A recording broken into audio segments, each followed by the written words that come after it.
আসল স্বর্গ দেখতে কেমন তা আমার জানা নেই। আমি দেখেছি আমাদের প্রিয় দেশ ভারতের ভূস্বর্গ কাশ্মীরকে, তার অপরূপ সৌন্দর্যকে। কাশ্মীরের এই সৌন্দর্যকে ভাষায় প্রকাশ করার মতন কোনো সাধ্য আমার কাছে নেই। এই কাশ্মীরের সৌন্দর্যকে নিজের চোখে না দেখলে বিশ্বাসই করা যায় না। আমি আপনাদের নিয়ে যাব এই স্বপ্নের জায়গায়, আর খুব কম খরচের বিনিময়ে কাশ্মীর ঘুরিয়ে নিয়ে আসবো।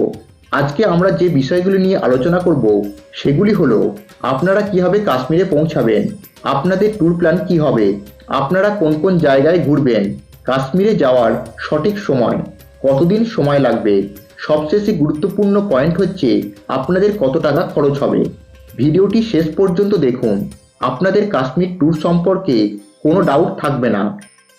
বন্ধুরা, ভিডিওটি শুরু করার আগে আপনাদের কাছে একটাই রিকোয়েস্ট, চ্যানেলে যদি নতুন হয়ে থাকেন তো চ্যানেলটিকে সাবস্ক্রাইব করে পাশে রাখা বেল আইকন ক্লিক করতে ভুলবেন না। এই রকম ইনফরমেশন ভিডিও আমি আমার চ্যানেলে নিয়ে আসি। আপনাদের একটি সাবস্ক্রাইব আমাদের মতন ছোট ইউটিউব চ্যানেলকে এগিয়ে নিয়ে যেতে সাহায্য করে। চলুন ভিডিও শুরু করা যাক।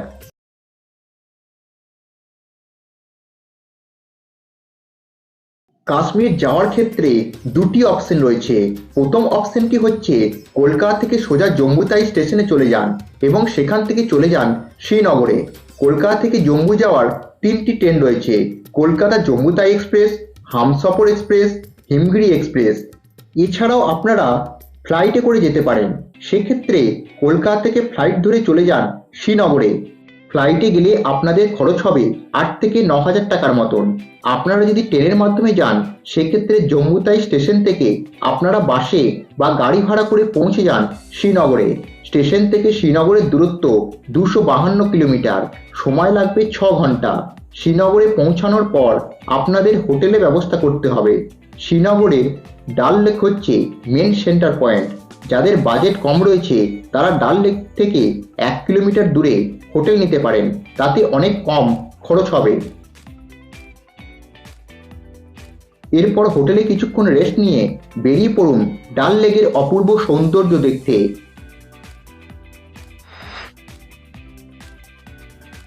এরপর হোটেলে ফিরে ডিনার সেরে শুয়ে পড়ুন। এখানেই আপনাদের ডে 1 শেষ হলো। কাশ্মীরে আসার সঠিক সময় কোনটি? কাশ্মীরে আসার সময়টি সম্পূর্ণ আপনাদের উপর নির্ভর করছে। যেমন যারা সবুজে ঘেরা পাহাড় পর্বত গাছপালা দেখতে চান তারা চলে আসুন জুন, জুলাই এবং আগস্টে। আর যারা স্নো দেখতে চান তারা চলে আসুন ডিসেম্বর, জানুয়ারি এবং ফেব্রুয়ারি মাসে। কাশ্মীরের উইন্টার সিজনের সৌন্দর্য সম্পর্কে নতুন করে আর বলার নেই।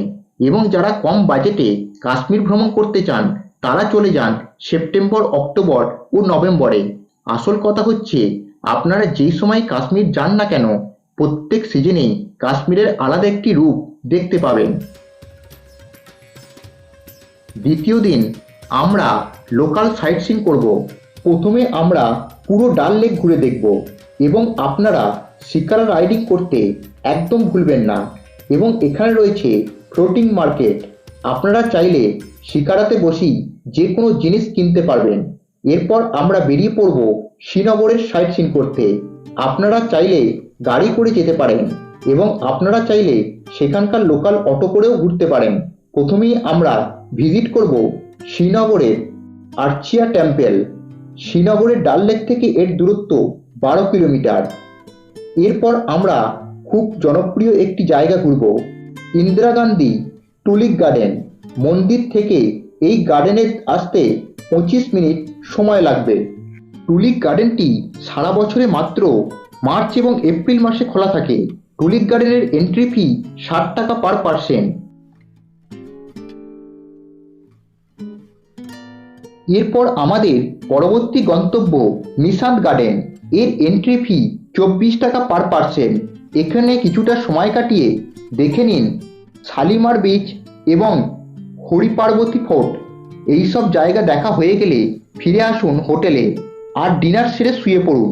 পরের দিন সকালে গাড়ি ভাড়া করে বেরিয়ে পড়ুন গুলমার্গের উদ্দেশ্যে। শ্রীনগর থেকে গুলমার্গের দূরত্ব 50 কিলোমিটারের মতন। পৌঁছাতে সময় লাগে 1.5 থেকে 2 ঘন্টা। গুলমার্গের ট্যাক্সি স্ট্যান্ড পর্যন্ত গাড়ি চলাচল করে। এরপর 10 মিনিট পায়ে হেঁটে চলে যেতে পারেন গন্ডোলাতে। এছাড়াও আপনারা হর্স রাইডিংয়ের মাধ্যমেও পৌঁছে যেতে পারেন। হর্স রাইডিং এর খরচ পড়বে 500 থেকে 600 টাকার মতন। গন্ডোলা রাইডিং এর জন্য প্রচুর ভিড় হয়, তাই সকাল 9টার মধ্যে যেতে হবে, অনেকক্ষণ ঘুরতে পারবেন। গন্ডোলা রাইডিং করে ফেজ 1-এ পৌঁছানোর পর এক অপরূপ দৃশ্য দেখতে পারবেন।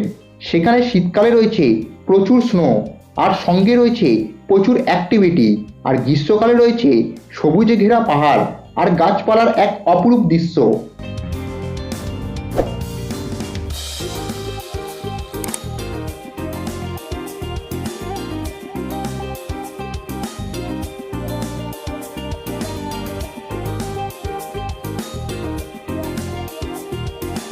এরপর গুলমার্গ থেকে ফিরে আসুন হোটেলে। পরের দিন সকাল সকাল বেরিয়ে পড়ুন সোনমার্গের উদ্দেশ্যে। শ্রীনগর থেকে সোনমার্গের দূরত্ব 80 কিলোমিটার, সময় লাগবে 2.5 থেকে 3 ঘন্টার মতন। সোনমার্গে আপনারা দুটি লোকেশন ভিজিট করতে পারবেন, একটি হচ্ছে তানজিওয়াস গ্লেসিয়ার এবং আরেকটি হচ্ছে জোজিলা পাস। আপনারা যদি সকাল সকাল চলে আসতে পারেন সেক্ষেত্রে আপনারা দুটি জায়গাতেই ভিজিট করতে পারবেন। আপনারা যদি 0 পয়েন্ট যেতে চান সেক্ষেত্রে সোনমার্গ থেকে আলাদা গাড়ি ভাড়া পাওয়া যায়। আপনারা যদি তানজিওয়াস গ্লেসিয়ার যেতে চান তাহলে ঘোড়ার পিঠে চড়ে যেতে পারেন, অথবা আপনারা ট্রেকিং করেও 1 ঘন্টার মধ্যে পৌঁছে যেতে পারবেন। আপনারা যদি দুটো জায়গাতেই ভিজিট করতে চান তাহলে সকাল 10টার মধ্যে পৌঁছে যান। এরপর সোনমার্গ থেকে হোটেলে ফিরে আসুন। পরের দিন সকালে ব্রেকফাস্ট করে গাড়ি করে বেরিয়ে পড়ুন পেহেলগামের উদ্দেশ্যে। শ্রীনগর থেকে পেহেলগামের দূরত্ব 90 কিলোমিটার, সময় লাগবে 2.5 ঘন্টার মতন। পেহেলগাম হচ্ছে কাশ্মীরের সবচেয়ে সুন্দর জায়গা।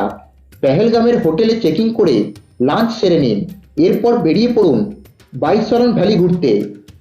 হোটেল থেকে বাইশরণ ভ্যালি আপনারা ঘোড়া করে যেতে পারেন অথবা পায়ে হেঁটে। ঘোড়ায় চেপে গেলে 800 থেকে 1000 টাকা খরচ হবে। বাইশরণ ভ্যালি কে মিনি সুইজারল্যান্ড বলা হয়। ঘোরা হয়ে গেলে চলে আসুন হোটেলে, রাতে পেহেলগামে স্টে করুন। পরের দিন সকালে চলে যান বাতাব ভ্যালি। এখানে এন্ট্রি ফি 100 টাকা পার পার্সন। এই জায়গাটি অসাধারণ সুন্দর। এরপর আপনাদের next destination Chandanbari. Betaab valley থেকে চন্দনবাড়ির দূরত্ব 9 কিলোমিটার। চন্দনবাড়ির থেকে পবিত্র অমরনাথ ধামের যাত্রার প্রথম ধাপ শুরু হয়। এখান থেকে 32 কিলোমিটার পায়ে হেঁটে চলে যেতে পারবেন অমরনাথ দর্শন করতে, এবং শেষে আমরা আরাকু ভ্যালি ভিজিট করব। চন্দনবাড়ি থেকে আরাকু ভ্যালির দূরত্ব হচ্ছে 27 কিলোমিটার, সময় লাগবে 40 থেকে 45 মিনিটের মতন। সেই দিন স্টে করবেন পেহেলগামে। পরের দিন সকালে গাড়ি ভাড়া করে বেরিয়ে পড়ুন বাড়ির উদ্দেশ্যে। প্রথমে গাড়ি করে পৌঁছে যান জম্মুতাই স্টেশনে ও ট্রেন ধরে চলে আসুন কলকাতায়। এবার বলবো আপনাদের কত টাকা খরচ হতে পারে। কাশ্মীর ট্যুর প্ল্যানের সম্ভাব্য খরচ স্ক্রিনে দিয়ে দিলাম।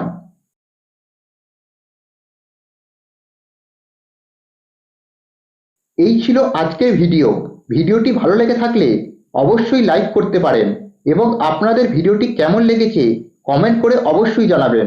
আর আপনারা যদি চ্যানেলে নতুন হয়ে থাকেন তো চ্যানেলটিকে সাবস্ক্রাইব করে পাশে থাকবেন।